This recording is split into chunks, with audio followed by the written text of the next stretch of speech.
Bihar SSC में पूछे गए प्रश्न। दोस्तों आज हम बिहार एसएससी का क्वेश्चन लेके आए हैं जिसमें पहला क्वेश्चन आज है कि एक पेंसिल 2 कलमों एवं 4 कॉपियों का मूल्य 24 रुपया है, जबकि 4 पेंसिलों 3 कलमों और 1 कॉपी का मूल्य 18 रुपया है। तो 3 पेंसिल 3 कलम और 3 कॉपी का कुल मूल्य बताना है। ठीक है, इस तरह का क्वेश्चन बहुत एग्जाम में पूछा जाता है।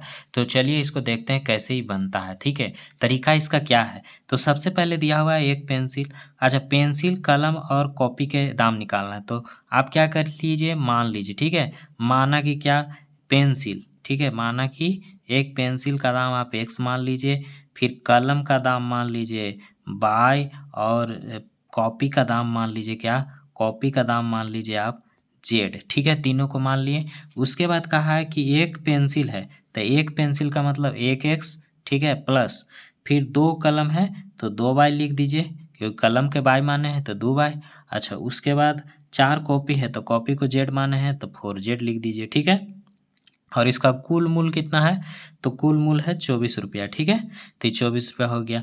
उसके बाद फिर सेकंड क्वेश्चन देख रहे हैं कि जबकि इसी में क्वेश्चन है, जबकि 4 पेंसिल, जबकि कितना पेंसिल, 4 पेंसिल, तो 4x लिख देना है, प्लस फिर कह रहा है कि 3 कलम, कितना, 3 कलम, 3 कलमों का मूल्य, तो 3 बाई लिख देना है। ठीक है, प्लस उसके बाद कह रहा है कि 3 कलम फिर 1 कॉपी का मूल्य 18 रुपया है ना। ये तीनों के मिला के कितना है, 18 रुपया है, यानी 1 कॉपी, तो 1 जेड लिख देना है। ठीक है, और ये तीनों के मिला के कितना रुपया है, 18 रुपया है। तो ये समीकरण फर्स्ट हो गया, ये समीकरण क्या हो गया, सेकंड हो गया।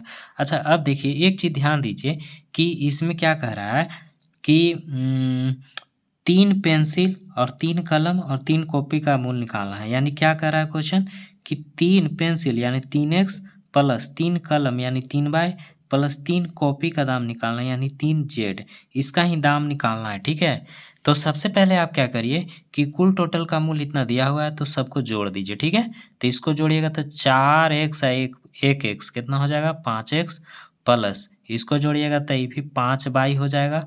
ठीक है, 3 2 5 बाई, ये हो जाएगा 5z बराबर, इसको जोड़ दीजिए तो कितना आ जाएगा, 8 4 12 की 2, हाथ में 1, 2 1 3 1 4, यानी 42 आ जाएगा। 5x plus 5 by plus 5z का मूल्य कितना आ जाएगा, 42 आ जाएगा। ठीक है, अब यहाँ पे क्या कह रहा है क्वेश्चन, क्वेश्चन कह रहा है, अच्छा एक चीज़ और, यहाँ से x plus by plus Z का मान निकाल लीजिए, x plus by plus Z का मान निकाल लेते हैं पहले। ठीक है, तो x plus by plus Z का मान हो जाएगा, ये 5 जो है कॉमन में आ जाएगा और 5 से ही डिवाइड हो जाएगा। ठीक है, 42 बटा कितना हो जाएगा, 5, तो ये भागा देके कितना आएगा, 8 है ना, 8 पचे 40, 40 हो जाएगा तो 2 बचेगा तो 20, यानी 5 6 को 20 हो जाएगा, यानी 4 बार में कट जाएगा, तो 8 दशमलव कितना आ गया, 4, यानी x plus by plus Z का मान कितना आ गया, 8.4 आ गया। ठीक है, ठीक है, अब उसके बाद देखिए अब क्या निकालना है आपको, 3x 3 बाई और 3z का मान निकालना है। ठीक है, तो x plus by plus Z का मान कितना होता है, 8.4, तो इसको पहले आप कॉमन कर लीजिए, तो 3 कॉमन ले लीजिए, तो x plus by plus Z बराबर कुल टोटल मान कितना आया है, 8 दशमलव कितना आ गया है, 8.4। ठीक है, अगर देखिए ये 3x 3 बाई 3z का ही मान निकालना है। ठीक है, इसी का मान निकालना है, तो इधर 3 से गुना है तो इधर भी आप 3 से गुना कर दीजिए, तो 3x plus 3 by plus 3z बराबर, इसको गुना कर दीजिए, चलते 12 की 2, हाथ में 1, और 24 है 1, कितना हो जाएगा, 25, यानी 25.23 पेंसिल और 3 कलम और 3 कॉपी का मूल्य 25.2 रुपया आंसर आ जाएगा। ठीक है, ऑप्शन नंबर कौन है, बी इसका आंसर हो जाएगा। ठीक है, तो आप बनाने के तरीका इसका सीख गए होंगे। ठीक है, आप सीख जाइएगा तो इसको जल्दी से बना सकते हैं, इतना करने का ज़रूरत नहीं पड़ेगा आपको, है ना। अब आइए दूसरा क्वेश्चन की बात करते हैं।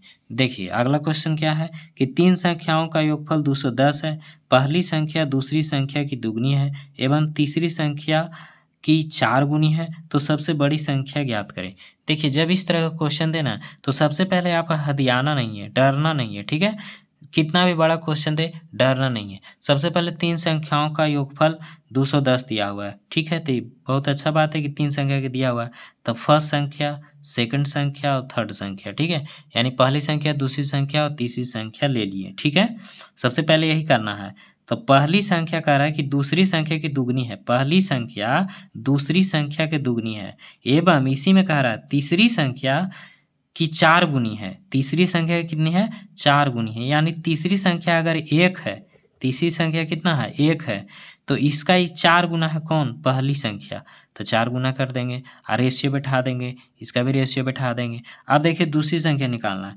दूसरी संख्या क्या कर रहा है? पहली संख्या दूसरी संख्या की दुगनी है। पहली संख्या दूसरी संख्या की दुगनी है, यानी कि अगर 2 ले लेते हैं ये, अगर हम सेकंड का मान 2 ले लेते हैं, यानी दूसरी संख्या का मान 2 ले लेते हैं, तो इससे ही दुगनी हो जाएगा, यानी 2 दूनी 4, ठीक है। और क्वेश्चन क्या कर रहा है? तीसरी संख्या की 4 गुनी, तो तीसरी संख्या की 4 गुनी हो गया, यानी हमारा समीकरण क्या हुआ? बैठ गया, बैठ गया ना। तो अब देखिए तीनों संख्याओं का योगफल कितना दिया हुआ था? 210, तो 210 लिख दें। अभी तीनों संख्याओं का योगफल कितना होगा? 4 और 2 6, 6 और 1 कितना होगा? 7। तो इसे डिवाइड कर दीजिए, इसको भाग दे दीजिए, तो ये कट जाएगा। कितना बार में कट जाएगा? 7 या 21, यानी 30 बार में कट जाएगा, ठीक है। कितना बार में कट गया? 30 बार में। अब इसमें पूछा है कि सबसे बड़ी संख्या ज्ञात कीजिए। तो देखिए सबसे बड़ी संख्या कौन है? तीनों में तो 4 है, तो 4 से इसको गुना कर दीजिए। तो 4 से गुना करिएगा तो 4 × 12 यानी 120 इसका आंसर आ जाएगा, ठीक है। ऑप्शन नंबर कौन हो जाएगा? सी। तो आई होप कि आपको समझ में पूरी अच्छी तरीके से आ गया होगा। अगर वीडियो आपको अच्छा लग रहा है तो आप चैनल को सब्सक्राइब कर लीजिए और वीडियो को लाइक करके शेयर कीजिए।